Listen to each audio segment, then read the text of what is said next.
Сәлем достар, сіздермен әдеттегідей аниме өмір, және осы видеода мен сіздерге кейіпкерлердің күшін қалай салыстыру керек, манга мен датабуктың негізінде кейіпкерлерді салыстырған неге дұрыс емес екенін, және неге әрбір салыстыру тек субъективті пікір ғана екенін айтатын боламын. Шайыңыз бен тәттілеріңіз дайын болса, бастайық.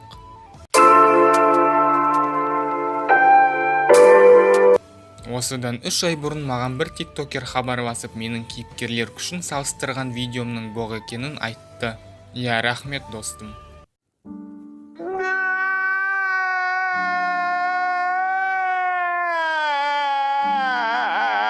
Және сол оқиғадан кейін менің ойыма осы видеоны жасау идеясы келді.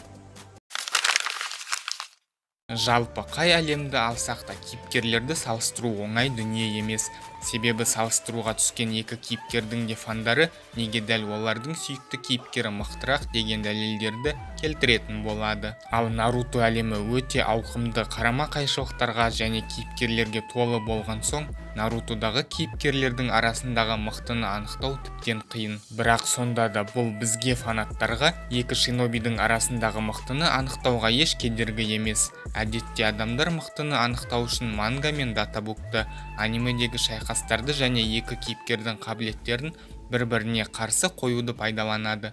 Мен болсам сіздерге осы тәсілдерге жеке-жеке тоқталып, олардың дұрыс және бұрыс жақтарын айтып берейін. Шиноби батлдағы көпке белгілі әдіс ол манга мен датабук арқылы мықтыны анықтау. Сондай әдісті қолдану арқылы жасалған батлдар бұрын әртүрлі форумдар мен сайттарда, ал қазір ВК және Telegram чаттарда орын алып жатады. Себебі манга мен датабук фактілерге толы дерек көздер болып есептеледі. Оған қоса манга мен датабук тек автордың сөздері мен идеясынан тұрғандықтан ол жерде айтылған нәрсені көп жағдайда 100% шындық деп қабылдауға болады.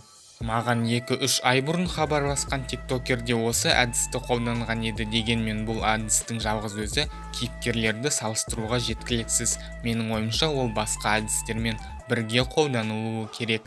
Мысалы, манга мен датабук арқылы салыстырушылар сюжетті және оның дамуын мүлде ескермейді. Олар тек кейіпкерлердің жылдамдығын, нинджутсулардың әсерін, бір кейіпкердің екінші кейіпкердің күші мен қабілеттерін бағалағанын және тағы басқа дүниелерді негізге алады. Ал шынында сюжет пен оның даму үрдісі мангада күштен де жоғары маңызға ие.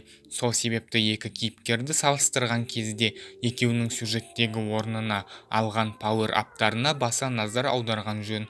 Оған қоса, Наруто мангасы мен датабуктарынан байқағандарыңыздай, авторлар датабуктарды өздерінің мангада жасаған қателіктерін не сюжеттегі ақдақтарды жою үшін де пайдалануы мүмкін. Сол үшін манга мен датабук әдісі міндетті түрде басқа әдістермен бірге пайдалануы керек. Анимедегі шайқастарды көбінесе манга оқымаған, датабук қарамаған адамдар, яғни үлкен көпшілік пайдаланады. Я, адамдар айтуы мүмкін: анимеде мангадағы дүниелер көрсетіледі ғой, анимені көрсең, онда мангаға сілтеме жасаудың не керегі бар деп. Дегенмен, манга мен датабуктан сіз фактілерді тез тексере аласыз, яғни толық төбелесті анимеден қайта толық қараудың қажеті жоқ. Бірақ анимеде кейіпкерлер кейде мангада жоқ күштер мен қабілеттерді пайдалануы мүмкін. Мысалы, анимеде Какузу су маскасынан айырылғаннан кейін су элементін қолдана алған, немесе мангадағы Хашираманың қараңғылық генжутсуы анимеде Тобираманың еншісінде болған. Оған қоса аниме қабілеттер мен күштерді визуалды түрде көрсетеді, яғни адамдарға шайқас сценарийлерін ойластыруға үлкен көмек береді. Және ең бастысы, кей жағдайларда аниме ғана көрген адамдар кейіпкерлерді салыстырғанда оқиға желісін де назарға алып жатады. Менің ойымша, жақсы салыстыруда манга мен датабукта анимеде қолданылуы керек, және бұл бізді соңғы салыстыру түрі гипотетикалық шайқастарға алып келеді. Бұл шайқас түрін негізгі және қосалқы шайқас түрі деп айтсақ та болады. Қарапайым тілмен айтсақ, гипотетикалық шайқас дегеніміз ол екі кейіпкердің қабілеттері мен күштерін есепке ала отырып, оларды теория жүзінде шайқасқа түсіру. Бұл әдісте шайқас басынан аяғына дейін ойдан құрастырылады, және көбінесе бұл әдіс аниме мен мангада төбелеспеген кейіпкерлерді салыстыру үшін қолданылады. Мысалы, мына фан видеода видео авторы Мадара мен Итачидің шайқасын өз ойынан құрастырған. Гипотетикалық шайқаста шынайы жеңімпазды анықтау өте қиын, себебі Наруто мангасы мен анимесінде көптеген кейіпкерлер өз күштерін белгілі бір уақыт аралығында көбейтіп отырды, және әдетте авторлар сюжет үшін әлсіз кейіпкерлерді құлақтарынан сүйреген кездер де аз болмады. Одан бөлек, шайқасты ұйымдастырушы адам бір кейіпкердің толық күшін алып, екінші кейіпкердің пиктік күшке жетпеген кезін алуы мүмкін, немесе ол бір кейіпкердің бір қабілетін шайқасқа қосуды ұмытып та кетуі мүмкін. Және ең бастысы, барлық теориядағы шайқастар бұл тек әр адамның субъективті пікірі ғана, себебі әр адам өз пікірін объективті деп есептегенімен, манга мен датабуктағы фактілерге қарағанымен, аниме мен сюжетті негізге алғанымен, ол бәрібір шайқасты өз көзқарастары, өзі зерттеп жатқан объектіге қатысты тәжірибесі және әр кейіпкердің күші мен қабілеттерінен алған әсері бойынша бағалайды. Оған қоса, көп жағдайда шайқастарды ойдан құрастырушылар өз ойларынан теорияларды құрастырып жатады. Ол теориялар көбінесе бір кейіпкердің нинджутсусы екінші кейіпкерге әсер ете ме? Бір шинобидің соққысын екінші шиноби өз қабілеті арқылы тойтара ала ма деген сияқты теориялар болып табылады. Мен өзім өз салыстыруларымда сондай теорияларды көптеп қолданамын. Тағы да айтарым, теориялар логикаға сай болуы керек. Мен әрдайым мықтыны жеңіске жеткізуге тырысамын. Тіпті маған ұнайтын кейіпкер жеңіліп жатса да. Алайда адамдар айтуы мүмкін, жарайды, барлық фанаттардың пікірі субъективті болсын, олардың теориялары тек қана теория жүзінде қалсын. Бірақ Кишимото Масаши ана кейіпкер мына кейіпкерден күшті деп айтса, бұл факт, канон бола ма деп. Бір жағынан иә, ал бір жағынан жоқ. Себебі, егер бір кейіпкер екіншісінен әлде қайда мықтырақ болса, онда Кишимотоның сөздері 100%-ға дұрыс. Дегенмен, ол әлсіз кейіпкерді мықты кейіпкерден мықтырақ десе, онда бұл сөздер оның өзі құрастырған канондарына қарама қайшы келетін болады.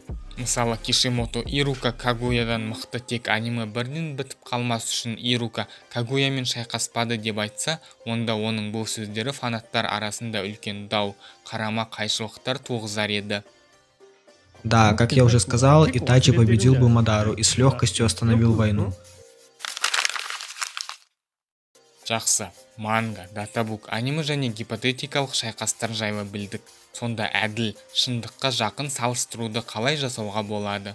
Ең алдымен екі кейіпкерді жақсылап зерттеп, манганы да, датабукты да, анимені де назарға алыңыз. Кейіпкерлердің ең мықты деген кездерін алып, олардың сюжеттегі орны, сюжеттің дамуы мен авторлардың әсерін де ұмытпаңыз. Мысалы, Саске мен Дейдара шайқасқан кезде Саскені авторлар өлімнен аман алып қалған еді. Артынан ештеңені ұмытып кетпей, гипотетикалық шайқасты құрастырыңыз.